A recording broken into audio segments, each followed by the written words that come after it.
अस्सलाम वालेकुम। आज हमारा जो टॉपिक सेल साइकिल है, जो कि चैप्टर 5 है आपकी क्लास 9th की बायोलॉजी का।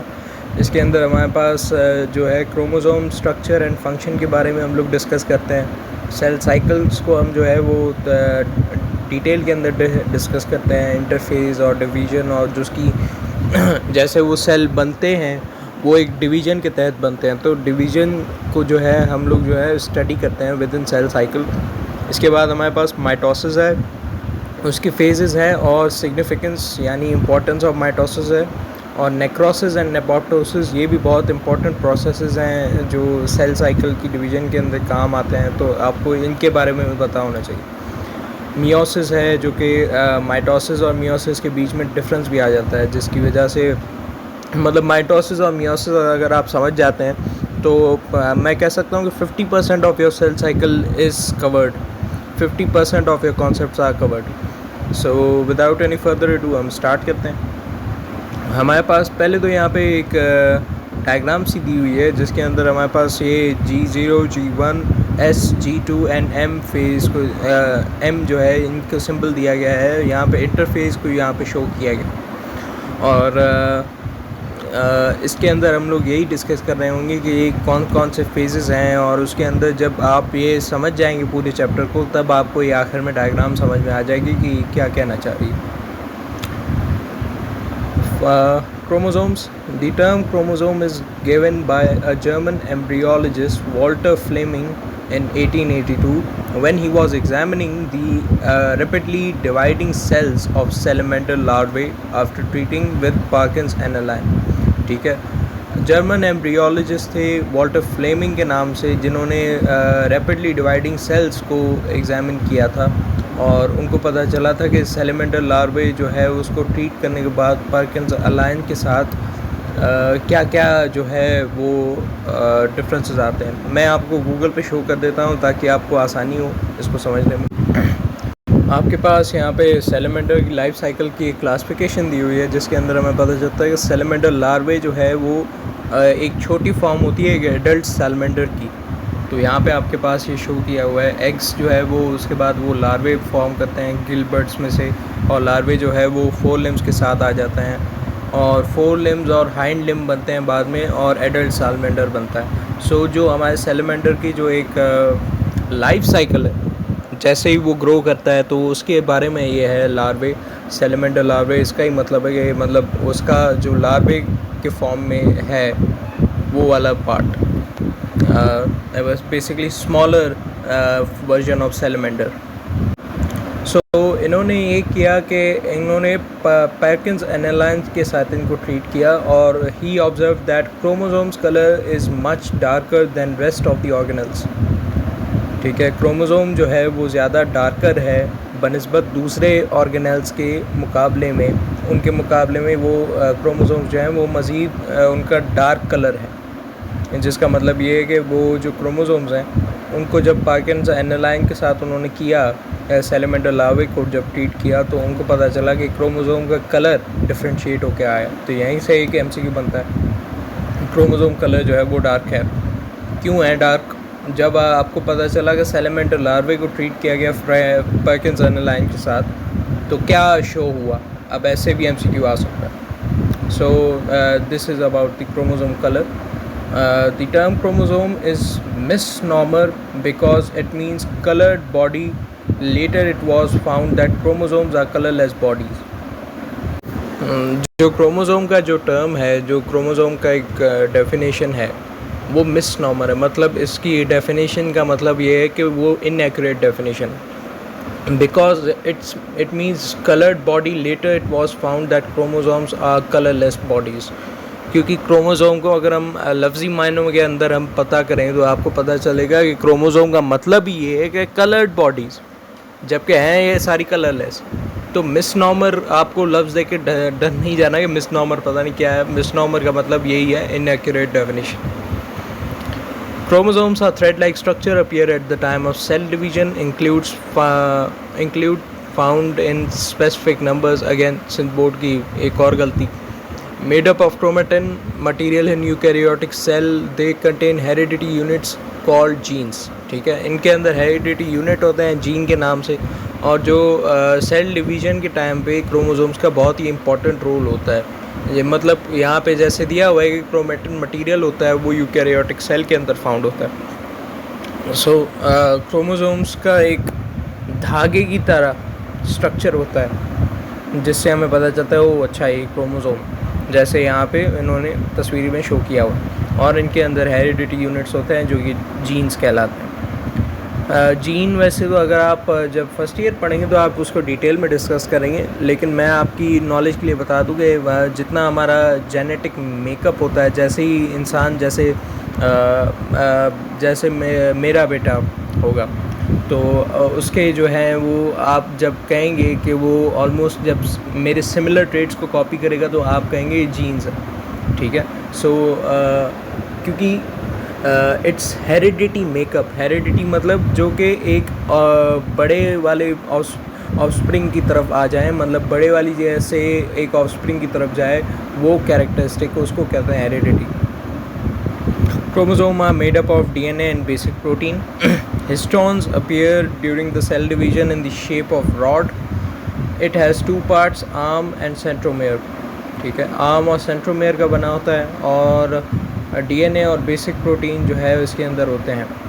हिस्टोन अपीयर हो जाते हैं जब सेल डिवीज़न के टाइम पे, और हिस्टोन की शक्ल जो होती है वो एक रॉड लाइक होती है, मतलब एक रॉड क्या होता है, वो एक डंडा ही होता है। आपने रॉड अभी पहली बार तो नहीं सुना होगा, आई एम प्रिटी श्योर। तो रॉड लाइक स्ट्रक्चर होते हैं हिस्टोन जो कि अपीयर होते हैं, और इसके पास टू पार्ट्स होते हैं, अपने आर्म्स और सेंट्रोमेयर्स। Chromosomes are of different types depending upon the position of centromere. These types are metacentric, जिसका मतलब होता है chromosomes with equal arms, and submetacentric chromosomes with unequal arms, acrocentric और subtelocentric, मतलब rod like chromosomes जो होते हैं। यहाँ पे आपके पास acrocentric और telocentric दिया भी हुआ है कि ये जो ऊपर वाले जो ये दो थ्रेड हैं, ठीक है, दो जो आपके, ये तो पूरा एक क्रोमोसोम है ना, अगर दो वाले थ्रेड ऊपर आपके नीचे वाले शॉर्ट हो जाते हैं, या इनसे जो नीचे वाले टीलोसेंट्रिक के अंदर जैसे हैं ऊपर वाले थ्रेड है ही नहीं, तो ये आपके पास एक्रोसेंट्रिक या टीलोसेंट्रिक, और सब टीलोसेंट्रिक एक और आपका टाइप है जिसको यहाँ पे नहीं दिया गया है, मैं आपको से अलग से दिखा देता हूँ। ये आप हमारे पास एक्रोसेंट्रिक या सब टीलोसेंट्रिक क्रोमोसोम है, जिसके अंदर आपके पास जो दो ऊपर वाले धागे हैं, जो दो ऊपर वाले थ्रेड्स हैं वो बहुत ही शॉर्ट हैं, और जो बिल्कुल नीचे वाले हैं वो तो बिल्कुल अपनी नॉर्मल साइज़ पे हैं, लेकिन दूसरे वाले जो बने हैं वो इतने डेवलप नहीं हो पाए, सो टू से। मतलब क्रोमोसोम्स की भी अपनी अलग अलग डिवीज़न होती है, जिसकी बिना पे हम लोग कहते हैं अच्छा ये टाइप्स ऑफ क्रोमोसोम। क्रोमोसोम भी एक तरीके के नहीं होते, बहुत तरीके के होते हैं, बहुत सारे के अंदर तो ऊपर वाली थ्रेड भी मिसिंग है। जैसे यहाँ पे हमारे पास टीलोसेंट्रिक है, यहाँ पे इसकी थ्रेड मिसिंग है। सो हमारे पास ये हो गया कवर। उसके बाद in the beginning of cell division each chromosome is consists of होता है, या तो has two genetically identical copies of thread attach with each other called chromatids और सिस्टर क्रोमेटिड्स, ठीक है। जब आपके पास सेल डिवीज़न बिगिन हो रही होती है, जब स्टार्ट होने वाली होती है, तो आपके पास दो आइडेंटिकल कॉपीज़ होती हैं, ठीक है, जो कि थ्रेड से अटैच होती हैं। ये इनको क्रोमेटिड या सिस्टर क्रोमेटिड कहा जाता है। यहाँ पे आपके पास दिया हुआ है सिस्टर क्रोमेटिड, और क्रोमेटिड भी आप कह सकते हैं। यहाँ पे सिस्टर क्रोमेटिड का बहुत ही क्लियर एक बनाया हुआ है कि ये इन चीज़ों को this is known as sister chromatid. So मेरे ख्याल से आपको ये क्लियर हो गया होगा। तो आप सिस्टर क्रोमेटिड की भी अलग से डेफिनेशन रखें, क्योंकि मुझे लगता है ये आपके MCQs के अंदर एक अच्छा सा सवाल बन सकता है। Formation of chromosome, each chromosomes in eukaryotes are composed of chromatin fibre which is made of nucleosomes. Chromatin fibers are packaged by proteins into a condensed structure called chromatin, ठीक है। क्रोमोसोम जो है वो यूकैरियोट्स के अंदर chromatin fibre से बने होते हैं, और जो कि न्यूक्लियोसोम से बना होता है। मतलब आप कह सकते हैं कि न्यूक्लियोसोम मिलते हैं तो आपके पास जो है क्रोमेटिन फाइबर आपके पास आते हैं। जैसे हम बनाते हैं ना, जैसे हमने किया था कि लेवल्स ऑफ ऑर्गेनाइजेशन, जैसे हमारे पास था कि पहले ऑर्गन बनते हैं, फिर ऑर्गन सिस्टम बनता है, फिर आपके पास बॉडीज़ आती हैं, और आपके पास जो है पूरा उसके बाद इकोसिस्टम डिफरेंट मतलब लेवल पे जाते हैं आप, जो हायर लेवल पे जाते हैं। वैसी उसी तरीके से आपके पास क्रोमेटिन फाइबर से बनते हैं nucleosome. Chromatin fiber are packaged by protein into a condensed structure called chromatin. Condensed यानी जुड़े हुए। तो आपके पास क्रोमेटिन फाइबर जो हैं वो प्रोटीन का एक पैकेज फॉर्म है या एक कंडेंस्ड फॉर्म है, जिसका हम कहते हैं कि ये फाइबर्स अटैच हुए हैं, इनके अंदर न्यूक्लियोसोम पाए जाते हैं। Chromatin allows the very long DNA molecule to fit into the cell nucleus. During cell division, chromatin condenses further to form microscopically visible chromosomes. ठीक है, क्रोमेटिन जो है वो मज़ीद जुड़ता जाता है, इसके साथ कंडेंस होता जाता है। कंडेंसेशन मींस मतलब जब आपके पास जुड़ने का एक प्रोसेस हो रहा हो, तो एक कंडेंसेशन आप केमिस्ट्री में पढ़ते हैं, वो भी ऑलमोस्ट सेम ही है। उसकी अगर आप डेफिनेशन की वो तह में जाएं, अगर आप उसकी डिटेल में जाएं, तो आपको पता चलेगा कि वो कंडेंसेशन भी ऑलमोस्ट सेम ही है। तो आप जब कंडेंस हो रहे होते हैं ना, क्रोमेटिन जब एक दूसरे में जुड़ रहे होते हैं, तो आपको माइक्रोस्कोपिकली विजिबल क्रोमोसोम नज़र आते हैं, मतलब जो कि माइक्रोस्कोप से देखे जाएँ, वो वाले क्रोमोसोम आप देख सकते हैं। The structure of chromosome varies through the cell cycle. अब मैंने यहाँ पे यही कहा था कि एक तो क्रोमोसोम भी डिफरेंट होते हैं अपने ही एक क्लासिफिकेशन के अंदर, अपनी एक उसके अंदर, तो ज़ाहिर है उसका भी स्ट्रक्चर डिफरेंट होता होगा एक दूसरे से। और यही बात की कि क्रोमोसोम्स के बारे में। During cell cycle chromatin material replicate, divide and passed successfully to their daughter cells for survival of their progeny. ठीक है, जब सेल साइकिल होता है तो मटेरियल रेप्लिकेट होता है, और सेल साइकिल के बाद डिवीजन होती है हमारे पास, और डॉटर सेल्स बनते हैं, और यही प्रोजेनी होती है। तो बेसिकली सेल डिवीजन को इन्होंने ज़्यादा उन्होंने ब्रेक डाउन किया हुआ सेल साइकिल का, कि ये ऐसे ऐसे होता है एक स्टेप वाइज जो है ना। Sometimes cell division is responsible for genetic diversity. ठीक है, बहुत बार जो है वो जेनेटिक डाइवर्सिटी से मुराद ये है कि जो जेनेटिक्स के अंदर जो चेंजेस आते हैं। अब जैसे आपने क्रोमोसोम यहाँ पे देखा, तो ये भी एक this is an example of diversity, variety का एक एग्जांपल है। तभी मतलब बहुत सारे जैसे जानदार हैं एक ही ख़ानदान में, तो एक ही ख़ानदान के लोग एक जैसे नहीं लगते। ठीक है, बहुत सारे किसी नाक जो है वो डिफरेंट होती है, किसी के बाल नहीं होते, किसी के बाल होते हैं, तो that is the genetic diversity. Because cell division के अंदर ही ये शो होना शुरू हो जाता है, और उसके बाद जैसे ये ट्रेड्स मैच्योर हो जाते हैं, तो वो आप नज़र आते हैं उस एक जानदार के अंदर। Cell cycle, the sequence of changes which occurs between one cell division and the next is called cell cycle. It has two phases: interphase, which is the period of non-division, and M phase, which is the period of cell division. Interphase आपके पास जहाँ पे कोई भी division नहीं हो रही होगी, और एम फेज़ के अंदर आपके पास सेल डिवीज़न हो रही होगी। और सेल साइकिल ये आपके पास तो है आपके जैसे मैंने बताया, सेल साइकिल आपका एक प्रोसेस है जिसके अंदर आपके पास सेल डिवीज़न होती है, उसके बाद चेंजेस आ रहे होते हैं विद इन द सेल, और उसके बाद जेनेटिक्स में जो है डिफरेंट लेवल्स पे चेंज आ रहे होते हैं। The cell cycle undergoes a sequence of changes which involves period of growth, replication of DNA, followed by cell division. ठीक है, सेल साइकिल जो है वो चेंजेस के उसके सीक्वेंस के अंदर जा रहा होता है। सीक्वेंस ऑफ चेंज हो रहा होगा तभी उसको सेल साइकिल कहेंगे, क्योंकि सेल साइकिल वजूद में ही नहीं आ सकता अगर उसके अंदर चेंजेस ही नहीं हो रहे। कॉन्स्टेंटली एक ही चीज़ हो जा रही है, सेल साइकिल नहीं है वो। आप ऐसे बहुत सारे प्रोसेस हैं, उनको तो सेल साइकिल का नाम नहीं देते। सेल साइकिल स्पेसिफिकली हम सेल साइकिल क्यों कह रहे हैं, क्योंकि उसके अंदर से ये डिविजन्स हो रही हैं which involve period of growth, replication of DNA.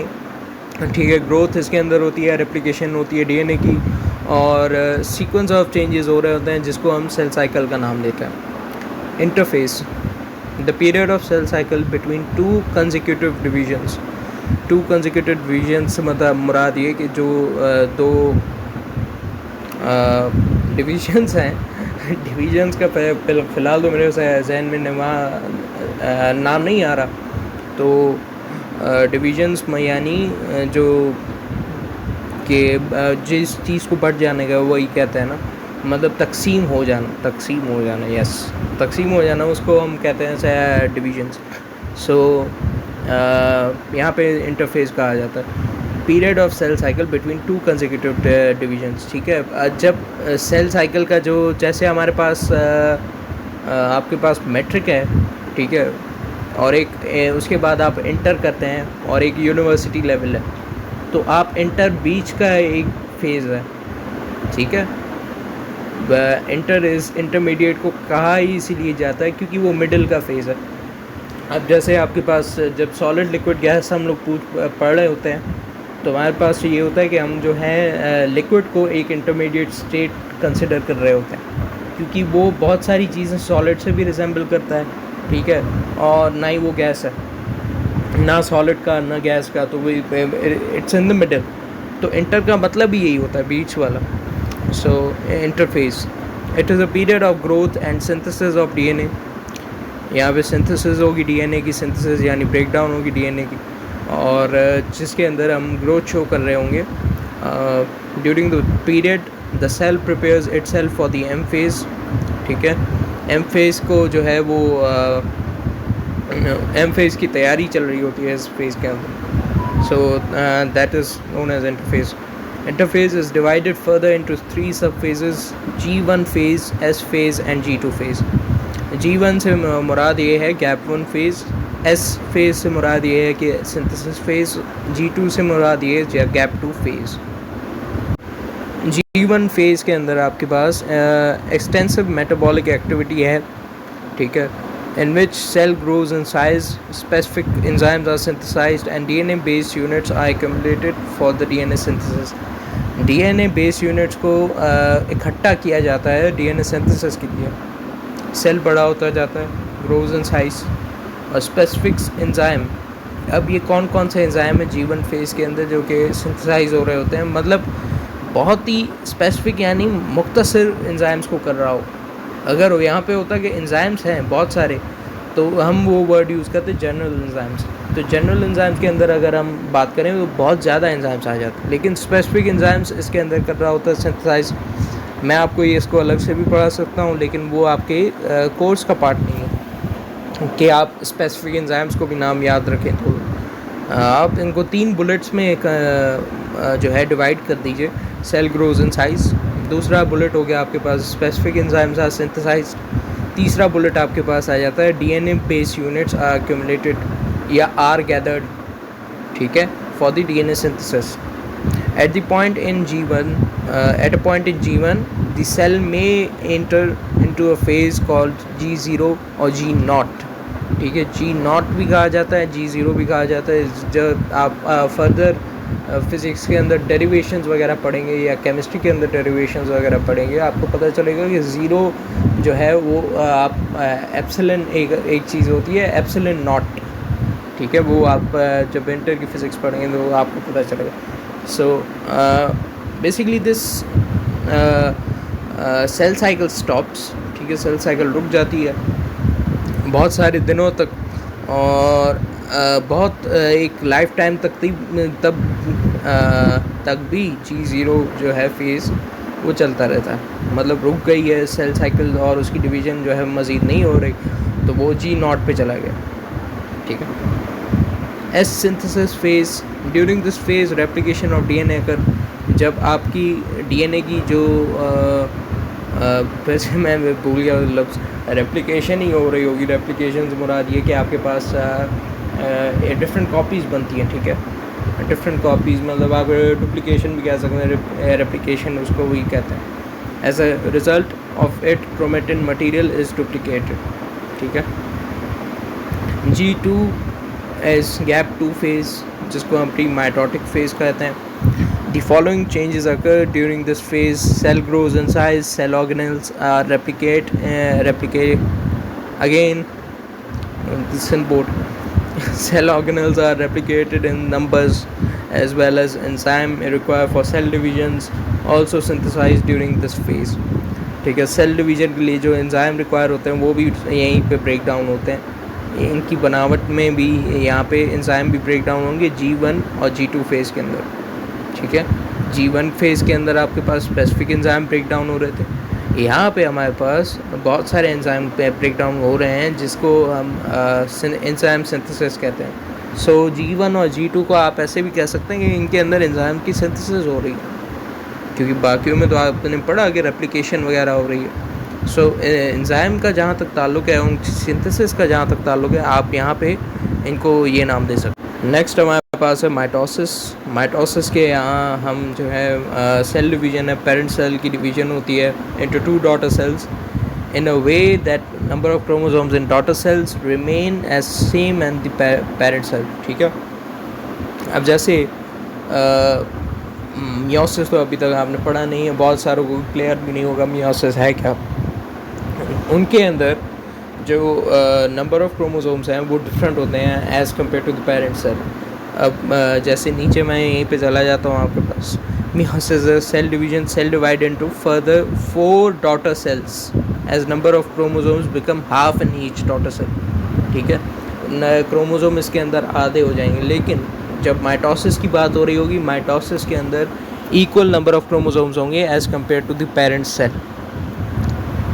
Although mitosis is a continuous phase, but for study point of view, we can divide into 2 phases।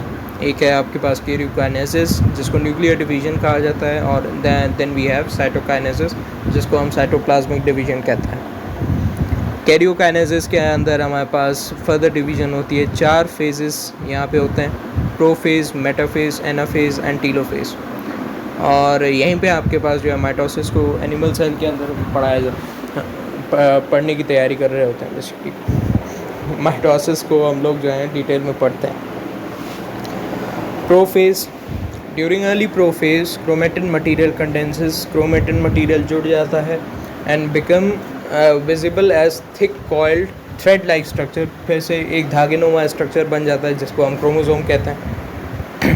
Each chromosome at this stage is already double, consist of 2 chromatid। ठीक है, इस phase के अंदर 2 chromatid है। ठीक है, और जो क्रोमोसोम है वो थ्रेड लाइक स्ट्रक्चर है ही, धागेनुमा स्ट्रक्चर वो पहले से ही है, और उनकी थिक कॉइल्ड स्ट्रक्चर है। मतलब कॉइल लाइक, जैसे कॉइल से मुराद ये कि जैसे आपने देखा होगा जो आई डोंट नो अगर आपने मच्छरों की कभी कॉइल इस्तेमाल की, उसमें जो सर्कल बने होते हैं तो वो एक गोल कॉइल वही होती है, मतलब कॉइल सर्कुलर ही होती है एक तरीके से। तो वो क्रोमोसोम भी ऐसे ही जो है कंडेंस होते हैं, मतलब उनकी एक धागा कहीं जा रहा होता है, एक धागा वहाँ जा रहा होता है। अगर दोनों जुड़ जाएंगे तो वो भी दैट वोंट मेक सेंस। तो वो कॉइल लाइक स्ट्रक्चर का मुराद ये। Each chromosome at the stage is already double, consist of 2 chromatid, जिसकी हमने बात कर ली। Chromatid are attached to each other at centromere. Centromere यहाँ पे आपके पास बेसिक बीच में जो पॉइंट होता है यहाँ पे वाइट कलर से शो किया हुआ है, सेंट्रोमेयर पे आके वो अटैच होता है। The nuclear membrane gradually disappears, nuclear membrane गायब हो जाती है, और बहुत वक्त के बाद जो है सेंट्रोसोम जो है डिवाइड हो जाते हैं, 2 सेंट्रियोल होते हैं। ठीक है, न्यूक्लियर मेम्ब्रेन गायब, 2 सेंट्रियोल बने। Each moves towards the opposite pole of the animal cell and forms the spindle fibres. ठीक है, जो आपके पास ऑपोजिट पोल है एनिमल सेल की, वहाँ पे ये जाते हैं। ये किसकी बात हो रही है? सेंट्रोसोम की बात हो रही है। तो जब सेंट्रोसोम आपके पास डिवाइड होंगे, सेंट्रियोल बनाएंगे, तो वो सेंट्रियोल जाके opposite pole of animal cell पे चिपक जाते हैं, या वो लग जाते हैं, अटैच हो जाते हैं, और वहाँ से स्पिंडल फाइबर बनते हैं। सेंट्रियोल जो है प्लांट सेल के अंदर मौजूद नहीं होते। Metaphase, during this phase each chromosome arranges itself on the equator of the spindle. Equator of the spindle आपका बीच का जो पार्ट होता है, इक्वेटर ऑफ द स्पिंडल, मैं आपको गूगल पे शो कर So this is one of the diagrams that shows the equator of the spindle. यहाँ पे आप देख सकते हैं कि जिनका जो इक्वेटर होता है ये बीच के अंदर होता है. यहाँ पे एक जब आप अर्थ पढ़ेंगे ना, अर्थ को आप जब पढ़ते हैं तो आपको पता चल अर्थ को जब आप पढ़ते हैं डिटेल के अंदर तो आपको पता चलता है कि अर्थ में भी एक इक्वेटर बीच का एक पार्ट होता है, ठीक है, जिसको हम इक्वेटर कहते हैं. जब आपके दो इक्वल हाफ्स बन रहे होते हैं ना, ऊपर वाला हाफ और नीचे वाला हाफ, वहीं से एक डिवीज़न बनाते हैं हम लोग, तो उसको हम कहते हैं इक्वेटर, ठीक है. मेटाफेज के अंदर हमारे पास each chromosome is attach to the separate spindle fibre by its centromere, ठीक है. अलग अलग सेंट्रोमेयर पे लगे होंगे ये लोग, अलग अलग स्पिंडल फाइबर पे लगे होंगे और वो उनके सेंट्रोमेयर पे लगे होंगे, ठीक है. This is about the metaphase. Anaphase. In this phase, the spindle fibers contract. Centromere of a chromosome divide and chromatid of each chromosome separates from each other and begins to move towards the other pole. In this one set of chromatid, each chromatid is now an independent chromosome, move toward one pole while the other set toward the other pole, ठीक है. अब यहाँ पे दोनों जो हैं chromatid वो भागते हुए नजर आएंगे और क्रोमेटिड एक अलग पोल पे जाएगा, एक अलग पोल पे जाएगा. This is the anaphase. Telophase या telophase. This is the stage when chromatids जो कि क्रोमोसोम के अंदर बन चुके हैं वो अपने रिस्पेक्टिव पोल्स पे पहुंच चुके होंगे और मूवमेंट ख़त्म हो जाएगी. Each pole receives the same number of chromosomes as were present in the parent cell. The nuclear membrane is formed around each set of chromosomes. In this way, two daughter nuclei are formed in each cell. ठीक है, दो daughter Nucleya जो है वो निकलेंगे यहाँ पे, जैसे आपको शो हो रहे हैं. यहाँ पे हमारे पास एनाफेज और मेटाफेज जो है वो सेंट्रोमेयर, यहाँ पे मैंने आपको दिखाया कि बीच का जो पार्ट होता है, ठीक है, that is known as centromere. So centromere कह रहा हूँ, that is known as equator. Metaphase के अंदर हमारे पास इक्वेटर शो होता है. And then we have anaphase. Anaphase के अंदर आपके पास जो है सेंट्रोमेयर जो है वो भागते हुए नजर आते हैं, ठीक है. एनाफेज के अंदर आपके पास साइटोक्रोमेटिड होते हैं ना, यहाँ पे सेंट्रोमेयर जब बना देता है क्रोमेटिड वो जाते हैं अपने अपने पोल्स के पास. एंड देन टेलोफेज जो है वो this is the end of the mitosis, जहाँ पे मूवमेंट ख़त्म हो जाती है. अपने अपने रिस्पेक्टिव पोल्स पे वो पहुँच चुके होते हैं क्रोमेटिड्स, और जो कि क्रोमोसोम में तब्दील हो चुके होते हैं, क्योंकि क्रोमेटिड भी ज़ाहिर ग्रो कर रहे हैं.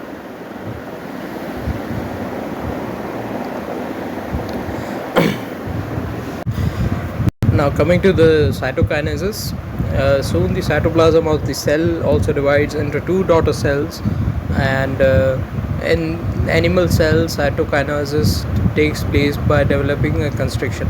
Constriction से मुराद ये कि जो हम कहते हैं ना कि सुकड़ गया, ठीक है, कंस्ट्रिक्ट हो गया, तो वो उसमें कंस्ट्रक्शन का ये है, इससे मतलब ये है. तो this constriction becomes deep to divide cytoplasm into two equal halves and two daughter cells are formed. दो डॉटर सेल जो है वो बनते हैं, दो इक्वल हाफ्स के अंदर साइटोप्लाज्म जो है वो डिवाइड होता है. In plant cells, it occurs by developing cell plate. In this way, the daughter cells become exact copies of their parent cell. ठीक है, जो डॉटर सेल है वो पेरेंट सेल की अपनी एग्जैक्ट कॉपी बनती है इसके अंदर, और मज़ीद इसके अंदर डेवलपमेंट ऑफ सेल प्लेट होती है. So that is all about cytokinesis. Significance of mitosis की इंपॉर्टेंस क्या है? Mitosis plays an important role in the life of an organism. It is responsible for the development and growth of organism, जो कि ज़ाहिर सी बात है, मतलब development की बात है हो रही है. जेनेटिक्स जब आप बात करते हैं तो होती ही डेवलपमेंट की बात है. Growth of organisms by increasing exact copies of cells. मैंने ये पहले भी आपको पढ़ा दिया कि कॉपीज़ ऑफ सेल्स बन रही हैं with few exceptions. ये अभी बहुत इंपॉर्टेंट पॉइंट है. All kinds of asexual reproduction and vegetative propagation take place by mitosis. ठीक है, this can be an MCQ now. asexual reproduction और vegetative propagation जो होती है वो माइटोसिस में होती है. मतलब माइटोसिस ही एक तरीके की है वो। The production of new wounds repair the production of new somatic cells such as blood cells and depend on mitosis। new somatic cells बनते हैं, उसके बाद जो blood cell वो होते हैं। blood cell एक type of somatic cell है। somatic cell की लफ्ज़ी माना ये कि जो मतलब सोमेटिन एक चीज़ होती है उसके अंदर, सोमेटिक सेल्स उसे कहते हैं। ब्लड सेल वो माइटोसिस का जो है वो ब्लड सेल जो बन रहा होता है वो एक सोमेटिक सेल का ही टाइप है। The healing of wounds, repair of wear and tear within the organism also depend upon mitotic division। अब यहाँ से एक और सवाल गुजर के आता है, लेकिन ये थोड़ा सा डिफ़िकल्ट हो सकता है क्योंकि ये आई डोंट थिंक ये MCQ में ऐसा सवाल कभी पूछेंगे भी कि in which of these processes, ठीक है। अगर मैं आता हूँ जैसे wear and tear of organism is due to which division, और मैं उसमें माइटोसिस को बयान नहीं करता, मैं आपको दे देता हूँ कि in which number of chromosome remains same in the daughter cell. तो आपको वहीं से आइडिया होना चाहिए कि यहाँ पे माइटोसिस की बात हो रही है। सो मतलब कहने का मकसद ये कि कॉन्सेप्ट आपके इतने पक्के हो कि आपको इनडायरेक्ट क्वेश्चन का भी एक आंसर पता होना चाहिए। लेकिन आई डोंट थिंक कि क्लास 9th और 10th पे इतना डिफ़िकल्टी लेवल होगा जिसको हम जो इनडायरेक्ट क्वेश्चनिंग पे अभी जाएँ। So that was all about mitotic division. अभी आते हैं हम लोग अपने एपोप्टोसिस और नेक्रोसिस की तरफ। 2 ways of cell death, apoptosis और नेक्रोसिस। नेक्रोसिस तो वैसे भी जो है necrosis can be a cell death, ठीक है। वहाँ पे वो भी एक तबाही का ही एक है, destruction basically means necrosis. Apoptosis को भी हम कहते हैं सेल्फ डिस्ट्रक्शन। यही दोनों के मानी डिस्ट्रक्शन या डेथ आप ले लीजिए, क्योंकि वो तो आपके उन वर्ड से डिराइव्ड हैं जो कि which are non English. So cell in the organism depends upon various extra cellular signals for its regulated and controlled activities, ठीक है। जितने एक्स्ट्रा सेलुलर सिग्नल्स जैसे आपके पास स्टिमुलाई है, ठीक है। अब वहाँ पे आते हैं आपके पास सेल के बाहर जो चीज़ें हो रही हैं एक्स्ट्रा सेलुलर, उन पे भी कंट्रोल आपका डिपेंड करता है सेल का। It means all the activities even the death of cell is programmed, ठीक है। सेल की डेथ भी जो है प्रोग्राम है और प्रॉपर उसमें जो है वो एक मैकेनिज़्म इन्वॉल्व है जिसके ज़रिए ये सब चीज़ें होती हैं। Programmed cell death helps in proper control of the multicellular development, ठीक है। Proper control of multicellular development को देखता है ये। And deletion of entire structure, मतलब डिलीशन ऑफ डिलीट से वर्ड निकला डिलीशन, उसको ख़त्म कर देता है पूरे स्ट्रक्चर को। The tail of human developing human embryo और some part of the organ which is more required like tissues between developing digits, ठीक है। यहाँ पे आपके पूरा स्ट्रक्चर एक जो है तबाह हो जाता है। 2 ways of cell death in the multicellular organisms, apoptosis or self-destruction, which is known as autophagy, programmed change which lead to consequence of physical and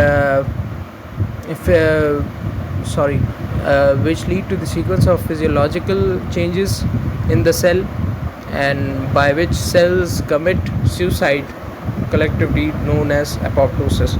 अच्छा, आपको ऑटोफेगी अगर आपने लाइसोसोम अगर पढ़ा हो आपको पता होगा एक ऑटोफेगी का एक मैकेनिज़्म होता है, और आप अगर आपने सेल ऑर्गेनेलीज को डिटेल में पढ़ा हो तो आपको पता होगा कि यही एक वो करवा रहे होते हैं ऑटोफेगी, जिनको एक सुसाइड सैक भी कहा जाता है। सो इसके अंदर हम ये कहते हैं वो खुद ही जो है सेल डेथ, अपने आप को सेल मारने का प्रोसेस जो है सुसाइड कमिट करने का प्रोसेस है, उसको हम कहते हैं एपोप्टोसिस और autophagy. Necrosis This type of cell death, which is caused by external factors, infection, toxin and tumor, accidental cell death. लेकिन हो दोनों में एक ही चीज़ रही है, destruction of the cell और death of the cell. Meiosis, ये इसको reduction division भी कहते हैं.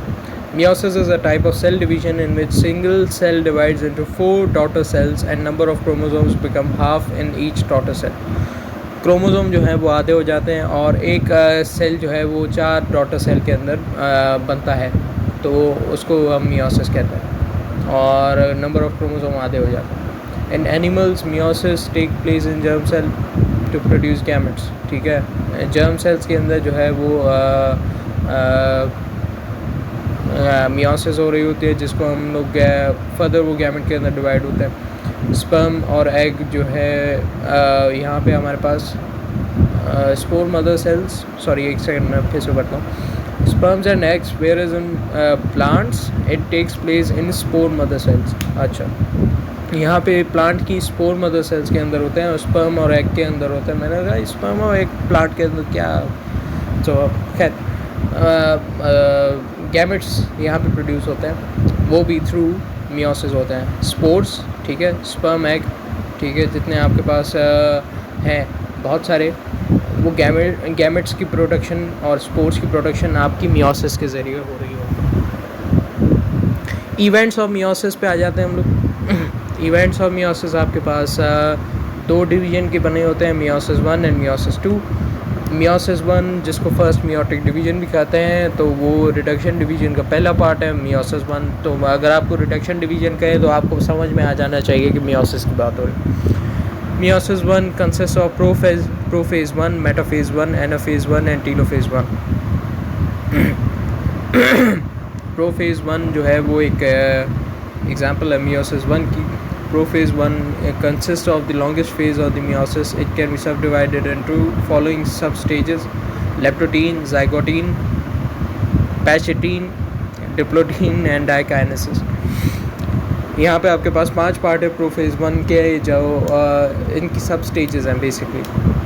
तो प्रोफेज 1 की उनकी है, इनको डिस्कस कर लेते हैं.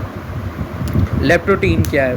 And during this sub stage following changes occur. The chromatin network break into specific number of long thin beaded thread called leptotene. ठीक है, जितने क्रोमेटिन नेटवर्क होते हैं वो टूट जाते हैं. लॉन्ग थिन पतली सी एक बीडेड मोती, ठीक है, धागे नुमा एक स्ट्रक्चर बनता है, वो उसको हम लोग कहते हैं leptotene. Each thread has 2 morphologically similar leptene in each cell called homologous structure. ठीक है, यहाँ पे आपके धागे के पास 2 जो हैं सिमिलर काइंड ऑफ लेप्टीन होते हैं, जिनको हम कहते हैं होमोलॉगस स्ट्रक्चर. इसके बाद है हमारे पास जाइगोटीन.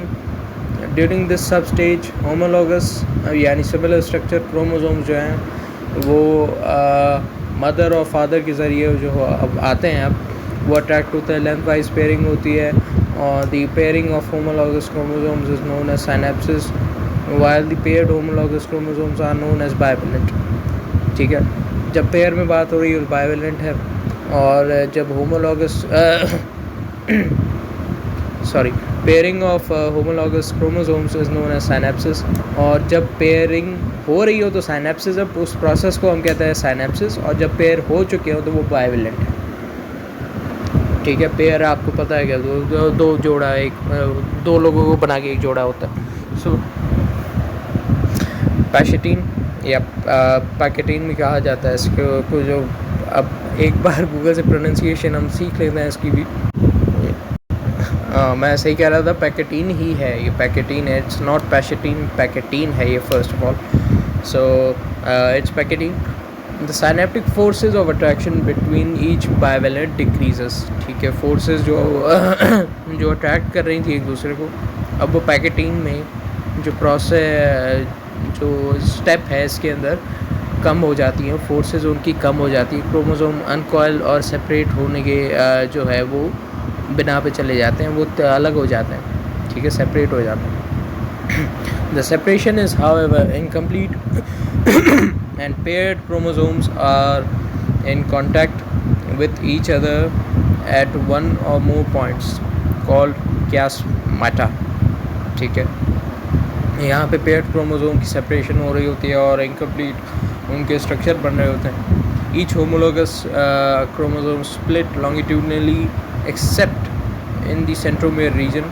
ठीक है, लॉन्गिट्यूडनली उनकी डिवीज़न हो रही होती है, वो आधे आधे वो हो रहे होते हैं, मतलब कट रहे होते हैं, स्प्लिट कर रहे होते हैं बेसिकली.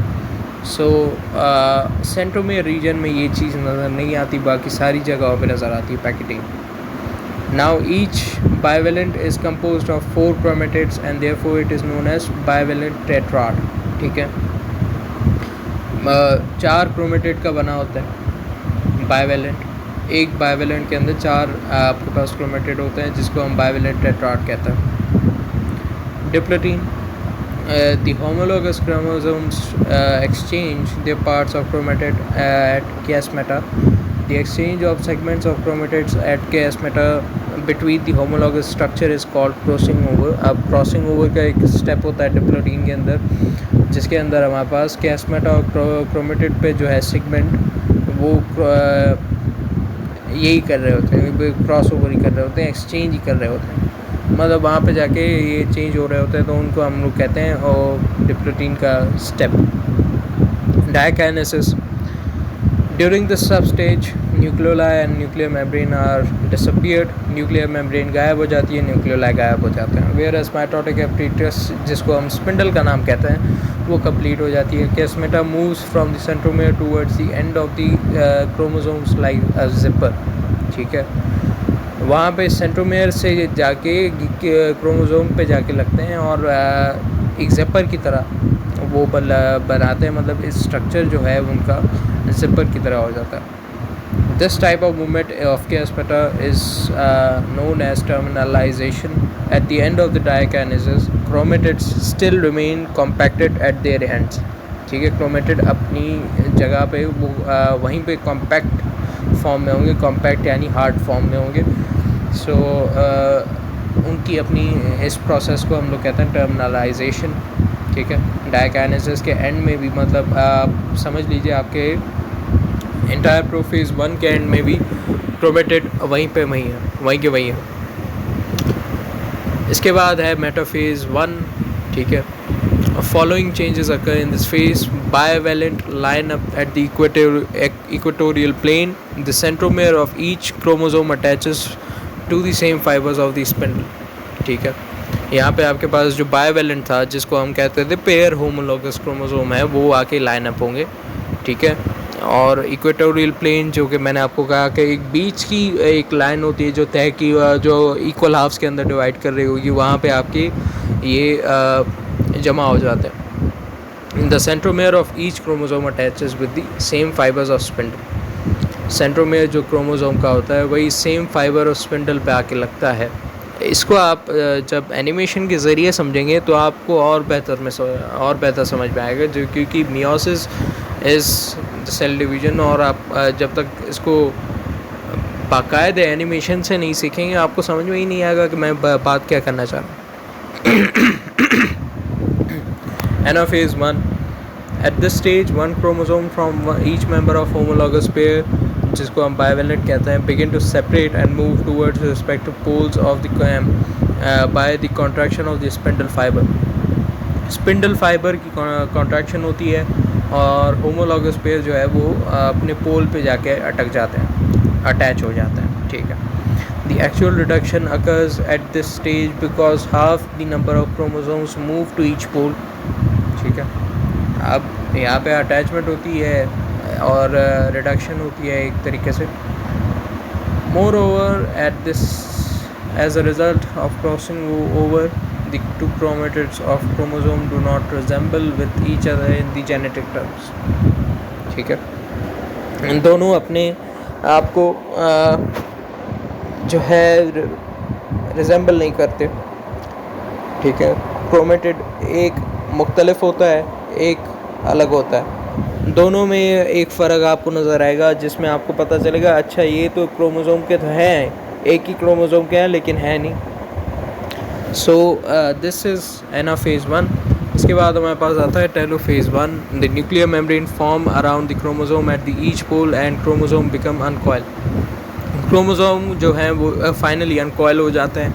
ठीक है, न्यूक्लियोलस यहाँ पे रीअपियर हो जाता है. यहाँ पे एक स्ट्रक्चर होता है आपके पास. ये भी सेल ऑर्गेनल्स जब आप पढ़ते हैं तो आपको पता चलता है कि न्यूक्लियोलस क्या है एंड ऑल दैट. सो इसका डीएनए के साथ बहुत लेना देना है. मतलब it's essential structure for the heredity nucleolus. हमारे पास ये रीअपियर होते हैं और डॉटर न्यूक्लिया फॉर्म करते हैं. Cytokinesis. Telophase may or may not be accompanied by cytokinesis and daughter cell formation. ठीक है, डॉटर सेल फॉर्मेशन जो है वो टेलोफेज के अंदर साइटोकाइनेसिस हो भी सकती है, नहीं भी हो सकती. और डॉटर सेल फॉर्मेशन भी जो है वो उसके भी चांसेस हैं कि वो हो सकती है या नहीं हो सकती. Interphase. Following telophase 1, if this stage occurs, there is a short period called as interphase before meiosis 2. meiosis 2 से पहले आपके पास एक फेज़ आता है जिसको हम इंटरफेज कहते हैं. It is similar to interphase between mitotic division except that DNA replication does not occur. यहाँ पे DNA duplicate नहीं होगा. Replication of DNA is unnecessary because of each chromosome already has 2 chromatids. यहाँ पे 2 chromatid वाले already एक chromosome है तो उनकी डिवीज़न होना ज़रूरी नहीं है. Now let's come to the second meiotic division. Second meiotic division के पास जब हम आते हैं तो is actually the mitotic division which divides each haploid cell formed during meiosis 1 into 2 daughter haploid cells. ठीक है, आपके पास ईच हैप्लॉइड सेल जो एक हैप्लॉइड सेल है वो आपके पास 2 डॉटर हैप्लॉइड सेल के अंदर हो जाते हैं जो कि मियोसिस 1 के अंदर होते हैं. सो इसके जो माइटोटिक डिवीज़न है, ठीक है, sorry it's a meiotic division first of all. यहाँ पे फिर से कह रहा है इनका मियोसिस 1 जो है वो 2 डॉटर हैप्लॉइड सेल के अंदर इन्होंने डिवाइड होना होता है. एंड नाउ जैसे हम लोग प्रोफेज़ 1 और सारे फेजेस जो थे वो मियोसिस 1 के सारे वो उनके आगे 1 लगा हुआ था. यहाँ पे सेकंड मियोटिक डिवीज़न है तो ऑब्वियसली यहाँ पे 2 आएगा. प्रोफेज़ 2 के अंदर spindle fibres are formed, the nuclear membrane and the nucleolus disappear. Nucleolus गायब हो जाता है एंड न्यूक्लियर मेम्ब्रेन भी जो है वो गायब हो जाती है. स्पिंडल फाइबर की फॉर्मेशन होती है प्रोफेज़ 2 के अंदर. Metaphase 2 is where chromosome attach to the half spindle fibers by their centromere and get arranged on the equatorial plane. Each chromosome attached with the separate fiber of the spindle. ठीक है, अलग अलग fibre पे जाके इनके chromosome attach होंगे और centromere जो है वो जाके इक्वेटोरियल प्लेन पे जो बीच का एक प्लेन है वो वहाँ पे अरेंज होना शुरू हो जाता है. Anaphase 2, the spindle fibers attached to the centromeres shorten. Spindle fibre की लेंथ शॉर्ट हो जाती है, वो छोटे हो जाते हैं. and the chromatids of chromosome are pulled away from one another. This movement continues until one complete set of chromosomes is positioned at the pole of each cell. ठीक है, आपके पास जहाँ पे स्पिंडल फाइबर है उनके साइज़ के अंदर difference आना शुरू होता है. ठीक है, सेंट्रोमेयर लेंथ शॉर्ट हो जाती है और वहाँ पे क्रोमोसोम अटैच होना शुरू होते हैं पोल ऑफ सेल पे. उसके बाद हमारे पास आता है टेलोफेज़ 2. द स्पिंडल फाइबर्स जो के हैं वो डिसअपियर होना शुरू हो जाते हैं and chromosome begin to uncoil. They become longer and indistinct and form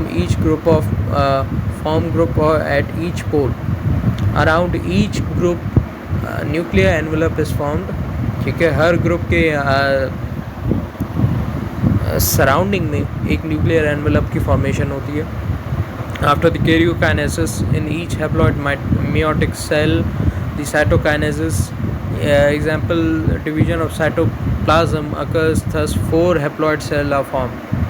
4 haploid cell जो है वो फॉर्म होते हैं सेल डिवीज़न के ज़रिए. सो साइटोप्लाज्म के ज़रिए, साइटोप्लाज्म की डिवीजन के ज़रिए. What happens in the absence of meiosis? Meiosis. Absence of meiosis. In the absence of meiosis, number of chromosome would have been double, giving rise to the abnormal growth. ठीक है, जब number of chromosome जो हैं अगर वो double हो जाते हैं तो वो ज़ाहिर है abnormal ग्रोथ की तरफ हो जाएंगे. Changes in species characteristics and may prove fatal. ठीक है, अगर आपके पास जो है वो क्रोमोसोम डबल होते जाएंगे तो ज़ाहिर है एक एबनॉर्मल ग्रोथ है जिसके अंदर क्रोमोसोम हाफ हो जाने चाहिए. सो मियोसिस की इंपॉर्टेंस ये है. सिग्निफिकेंस ऑफ मियोसिस इसके हम लोग जो है वो ज़ाहिर है डिटेल में डिस्कस करेंगे. Constant number of chromosomes. Meiosis maintains chromosome number constant from generation to generation. It is due to the fact that meiosis reduces the diploid number of chromosomes to half. Haploid in gametes. ठीक है, fertilisation के अंदर अब जो है वो आपके पास chromosome जब आधे हो जाएंगे ज़ाहिर सी बात है तो आपके पास क्रोमोसोम के नंबर कांस्टेंट होंगे.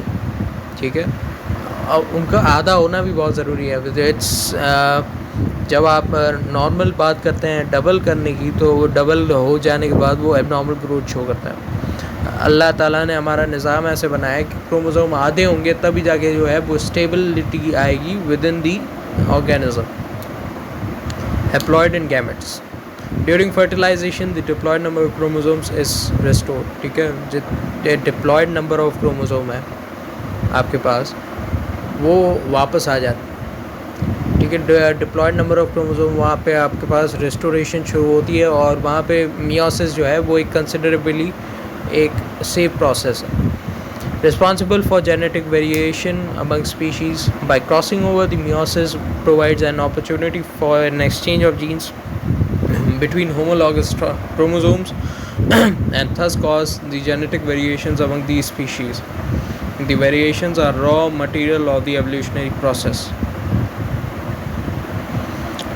क्रॉसिंग ओवर जब आपके पास हो रही होती है meiosis वो opportunity प्रोवाइड करता है जहाँ पे एक्सचेंज ऑफ जीन्स हो रही हो और homologous chromosome and thus cause the genetic variations among these species. यहाँ पे जेनेटिक वेरिएशन होगी ज़ाहिर है एक एवोल्यूशनरी प्रोसेस के ज़रिए जो है जेनेटिक वेरिएशन हो रही होती है और जीन्स जो हैं वो एक दूसरे से चेंज हो रहे होते हैं which is an process of exchange. Meiotic errors. In normal course of meiosis, the two chromosomes of each homologous pair separates and enter into two gametes, but sometimes a pair of homologous chromosomes fail to separate from one another. बहुत मरतबा जो है वो आपके पास homologous chromosome वो further separate हो ही नहीं सकते. ठीक है, ये आपके एरर के ज़ाविये में आता है. जबकि होमोलॉगस पेयर सेपरेट होता है दो गैमेट बनाता है, हमने मियोसिस के अंदर पढ़ा, लेकिन बहुत बार ऐसा भी होता है. So during meiosis one this phenomenon is known as non disjunction. ठीक है, यहाँ पे नॉन डिसजंक्शन आपके पास वो प्रोसेस है जब आपके पास सेपरेशन नहीं हो रही हो क्रोमोसोम्स की और वहाँ पे आपके पास मियोसिस वन में एक एरर आ जाए. नॉन डिसजंक्शन इसको कहा जाता है. और इससे ये होता है ये है कि आपके पास या तो लेस क्रोमोसोम होता है या तो एक्स्ट्रा क्रोमोसोम होता है जो कि एबनॉर्मलिटी गैमेट्स के अंदर शो कर रहा होता है. The resulting zygote will also have abnormal number of chromosomes. So this was all about the mitosis and meiosis and this was entirely about the cell cycle. So उम्मीद है आपको पसंद आया होगा. अगर आप इनको जो है फ़्लो चार्ट के ज़रिए या एनिमेशन के ज़रिए पढ़ें तो आपको मज़ीद ये बेहतर क्लियर हो सकता है कि आपके माइटोसिस और मियोसिस के कॉन्सेप्ट जो आपको बाद में इंटर में भी काम आते हैं and even at the university level, तो it can help through very much. Thank you very much. आप अपने ख्याल रखिए और इंशाल्लाह हमारे पास सेल साइकिल जो है वो कंप्लीट हो चुका है. नेक्स्ट वीडियो जो है हमारा होगा वो चैप्टर 4 पे होगा. हमारे जो सिंटेक्स बुक बोर्ड का एक और चैप्टर है. मैं आपको एक बार ब्रेक डाउन.